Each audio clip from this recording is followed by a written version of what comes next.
साईं की बात। बच्चे, इसमें तुम्हारी कोई बेइज्जती नहीं है। मेरी बात सुनो, तुम्हें ऐसा बार बार क्यों लग रहा है, क्यों महसूस हो रहा है कि इसमें तुम्हारी बेइज्जती हुई है? तुम्हारी कोई बेइज्जती नहीं हुई। तुमने सिर्फ अपना फर्ज पूरा किया। तुमने जाकर किसी को सम्मानित ही किया ना, तुमने किसी का अपमान नहीं किया ना। जब तुमने अपनी तरफ से अच्छा किया, अच्छा सोचा, तो तुम्हें ऐसा क्यों लग रहा है कि तुम्हारी बेइज्जती हुई है? तुम्हारी कोई बेइज्जती नहीं हुई मेरे बच्चे, बल्कि कर्म उसके फूटे हैं, बदकिस्मती उसकी है। इस बात को समझो और अपने ऊपर हर दोष को लेना बंद कर दो। हर दोष को तुम अपने ऊपर ही लेते हो कि तुम्हारी वजह से ये सब कुछ होता है। ऐसा कुछ नहीं है। दुनिया तो तुम्हारे पीछे पड़ी हुई है सारे दोष को मरने के लिए, लेकिन तुम खुद भी तैयार हो। देखो, जब तुम खुद को प्यार नहीं करोगे, खुद को आगे नहीं रखोगे, खुद को अहमियत नहीं दोगे, तो दुनिया कहाँ से देगी? खुद को दोषी ठहराना हर चीज में बंद कर दो। अपने आप की अहमियत को समझो और इस बात को समझो, तुम जो भी करते हो ना, वो मेरी मर्जी से करते हो।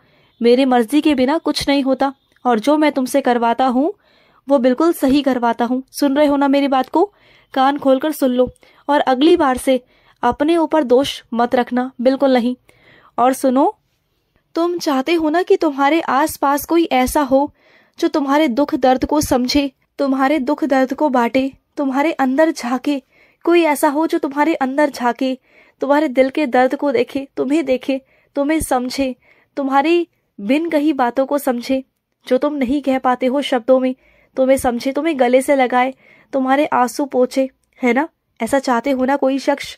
तो सुनो मेरी बात को, ऐसा ही शख्स तुम्हारी जिंदगी में आएगा, जरूर आएगा, और मैं भेज रहा हूँ उसे। बहुत जल्द वो तुम्हारे पास आएगा, और जैसा तुम चाहते हो ना वैसा ही होगा।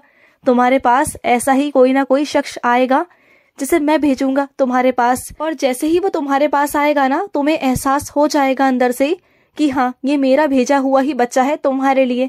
तुम्हें एहसास हो जाएगा। और सुनो, तुम्हारे आंतरिक मन जो कह रहा है ना, वो सही है मेरे बच्चे, क्योंकि तुम्हारा आंतरिक जो मन है वो मेरी आवाज है, तुम्हारे साईं की आवाज। तो जो आंतरिक आवाज है ना, उस पर तुम गौर करो, सुनो उस बात को, उसे नजरअंदाज बिल्कुल भी मत करो। जो वो कह रही है ना, जिस बात को वो तुम्हें कहने की कोशिश कर रही है, समझाने की कोशिश कर रही है, तो उस बात पर गौर करो, उसे नजरअंदाज बिल्कुल भी मत करो मेरे बच्चे। और सुनो, तुम्हारे जो सवाल है ना कि दूसरों का व्यवहार तुम्हें लेकर कैसा हो गया है, कितना तुम्हारे साथ गलत बर्ताव करते हैं, कितना गलत कहते हैं तुमसे, और तुम्हारे बर्दाश्त के बिल्कुल बाहर हो जाता है। और ये कारण पता है क्या है मेरे बच्चे? सिर्फ अपने मन में रखना। जो मैं तुम्हें बताने जा रहा हूँ ना, उसे अपने मन में रखना, और समय आने पर भरोसा रखना कि मैं उस चीज का जवाब दूंगा। लेकिन अभी से तुम कोई जवाब नहीं दोगे, और ना ही अपनी जुबान से ये बात निकालोगे। सिर्फ तुम्हें कह रहा हूं मैं, वो है मेरे बच्चे ईर्ष्या। क्या है ना कि वो तुम्हारा कुछ बिगाड़ नहीं पाते, वो तुम्हारा कुछ कर नहीं पाते। तो बस मेरे बच्चे, वही उनकी ईर्ष्या है जो ना तुमसे सब छीनने को उतारू हो जाती है, जो तुम्हारा कोई काम नहीं बनने देना चाहती, जो नहीं चाहती कि तुम खुश रहो। बस वो ईर्ष्या ही एक कारण है, और कोई कारण नहीं मेरे बच्चे। तुम्हें लगता है ना कि वो तुम्हारे बारे में ऐसा उल्टा सीधा कहते हैं, गलत शब्द बोलते हैं, अपशब्द कहते हैं, कुछ ऐसी बातें तुम्हारे कानों तक पहुंच जाती है जो तुम्हारे बर्दाश्त के बाहर हो जाती है, जो तुम्हें बहुत झंझोर देती है अंदर से, तुम्हारी आत्मा तक को। तुम रोने पर मजबूर हो जाते हो। लेकिन क्या है ना मेरे बच्चे, वो उनकी ईर्ष्या है। तो उन सब बातों को ना अपने दिल पर मत लिया करो, क्योंकि उनकी ईर्ष्या बोलती है, क्योंकि वो तुम्हारा कुछ नहीं कर सकते, क्योंकि ना वो जो भी जहां भी करने की सोचते हैं ना, वो कर नहीं पाते। क्योंकि दूसरी बात है ना मेरे बच्चे कि मेरा हाथ तुम पर आ चुका है। वो जहां से तुम्हारे तुड़वाने की कोशिश करते हैं, तुम्हारा बिगाड़ने की कोशिश करते हैं, तो वो चाह कर भी बिगाड़ नहीं पा रहे, क्योंकि मेरा हाथ जो तुम्हारे सर पर रखा हुआ है। तो ऐसे कैसे वो तुम्हारा कुछ उल्टा सीधा कुछ कर देंगे? ऐसा हो ही नहीं सकता, और ना मैं उन्हें करने दूंगा। उनकी इतनी हिम्मत नहीं कि तुम्हारे साथ कुछ गलत कर जाए। और सुनो, चाहे तुम घर हो, बाहर हो, कहीं भी हो ना, अपने व्यवहार को ना एक जैसा, एक समान रखा करो। क्या है ना मेरे बच्चे, जब तुम कभी कभी अत्यधिक क्रोध में आ जाते हो ना, तुम्हारा गुस्सा इतना बढ़ जाता है कि तुम्हें खुद समझ नहीं आता कि तुम क्या कर रहे हो।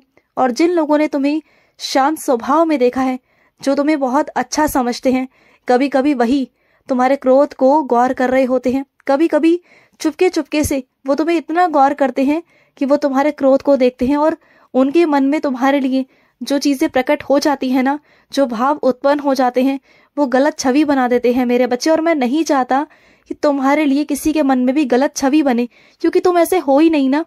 वो क्या है ना कि कुछ लोग तुम्हें मजबूर कर देते हैं क्रोध आने के लिए, कि तुम इतना क्रोधित हो जाओ, लेकिन तुम्हें क्रोधित नहीं होना। अपने व्यवहार को एक समान ही रखना है। जैसा तुम बाहर रखते हो वैसा घर के अंदर रखो, और जैसा घर के अंदर रखते हो वैसे ही बाहर रखो, जिससे कि तुम्हारा व्यवहार सबके सामने एक समान ही रहे, दूसरी तरफ ना जाए। बुरी आदतें जो तुम्हारे अंदर हैं उसे तुम हटाना चाहते हो, लेकिन ना तुम चाह कर भी हटा नहीं पा रहे हो। तुमने बहुत कोशिश की, बहुत प्रयास किया, लेकिन कोशिश करो, रोज थोड़ी थोड़ी कोशिश करो, तुम्हारी बुरी आदतें खत्म हो जाएगी तुम्हारे जीवन से। तुम चिंता मत करो। और सुनो मेरी बात को, कुछ लोग ऐसे हैं जो तुम्हें कहीं जाने से पहले चाबी देकर जाते हैं। तो एक काम किया करो, जब वो शाम को लौट कर आते हैं ना, तो उन्हें उनकी जिम्मेदारी, उनकी चाबी उन्हें वापस लौटा दिया करो। क्योंकि क्या है ना मेरे बच्चे, वो दूसरों का पाप का भागीदार वो तुम्हें बना देते हैं, तुम्हें अपशब्द कह देते हैं, तुम्हें उल्टा सीधा सुना देते हैं, जबकि तुम्हारी कोई गलती नहीं होती। एक काम किया करो, अगर कोई इंसान उनके पीछे से कुछ चीजों को इधर से उधर कर दे तो तुम सही जगह पर रख दिया करो। देखो, तुम अगर सही जगह पे रख दोगे तो शायद तुम्हारा कुछ नहीं बिगड़ेगा, लेकिन उस इंसान का पाप सारा तुम पर मढ़ दिया जाएगा। उसका जो भी दोष है वो तुम उसके भागी बन जाओगे, क्योंकि वो इंसान ना बिना कुछ जाने कुछ करे ना, वो सब कुछ तुम पर मरने की कोशिश करता है और सारा दोष तुम पर आ जाता है। और तुम्हें पता है ना कि तुम्हारी बातों पर कोई विश्वास नहीं करता, तुम्हारी बातों को कोई नहीं सुनता। तो तुम ना पहले से ही सारे काम कर लिया करो, जिससे कि तुम पर कोई बात आए ही ना। और याद रखा करो कि जो चीजें हैं वहां से हटा दो, जो भी चीजें ऐसी हैं जो इधर उधर रखी हुई हैं उसे वहां से हटा दो। लेकिन ना तुम ना बिल्कुल इन सब चीजों से दूर ही रहा करो, तो अच्छा रहेगा तुम्हारे लिए। और सुनो, तुम ऊपर वाले पर विश्वास करते हो ना, तुम अपने बाबा पर विश्वास करते हो ना, मुझ पर विश्वास है ना तुम्हें, तो बस फिर किस बात का डर है तुम्हें, फिर किस बात की चिंता है तुम्हें। तुम बिल्कुल चिंता मत किया करो। और मैं अपने कुछ बच्चियों से कहना चाहता हूँ और कुछ बच्चों से भी कहना चाहता हूँ कि जब तुम खाना खाते हो ना मेरे बच्चे, तो थोड़ा टहल लिया करो। मुझे पता है तुम्हारे घर में काम के लिए बहुत सारे नौकर चाकर हैं, सहायक कर्मी है तुम्हारे घर पर, और वो सब मेरी कृपा से ही है। लेकिन इसका मतलब ये नहीं कि तुम अपने शरीर को खराब कर लो। तुम जो खाना खाकर एक जगह बैठ जाते हो, एक जगह लेट जाते हो ना, बिल्कुल चलते फिरते बिल्कुल भी नहीं हो। जबकि तुम्हें कुछ चीज चाहिए भी होती है ना, तो किसी को आवाज लगाकर वो चीज लेते हो। आगे से तुम्हें ऐसा नहीं करना। छोटी छोटी चीजों के लिए तुम्हें किसी को भी आवाज लगाने की कोई जरूरत नहीं। खुद उठो और उठकर अपना काम करो। ऐसी छोटी छोटी आदतें अगर डालोगे तब जाकर तुम्हारा शरीर चलना शुरू होगा। और तुम्हारे शरीर को चलाना बहुत जरूरी है, नहीं तो तुम्हारा शरीर ढीठ हो जाएगा, जाम हो जाएगा मेरे बच्चे, और तुम 10 तरह की बीमारियों से घिर जाओगे, जो मैं नहीं चाहता हूँ। देखो, तुम्हारे पेट में इतनी गैस बनती है, तुम्हें इतनी दिक्कत होती है, तो सोचो इस बारे में कि खाना खाने के बाद थोड़ा टहला करो, थोड़ा घूमा करो मेरे बच्चे, जिससे आगे चलकर तुम्हें कोई तकलीफ, तुम्हें कोई बीमारी ना हो मेरे बच्चे। और मेरी कृपा है तुम पर, इसलिए तुम अभी तक बचे हुए हो। मेरी उदी का सेवन किया करो और टहला करो।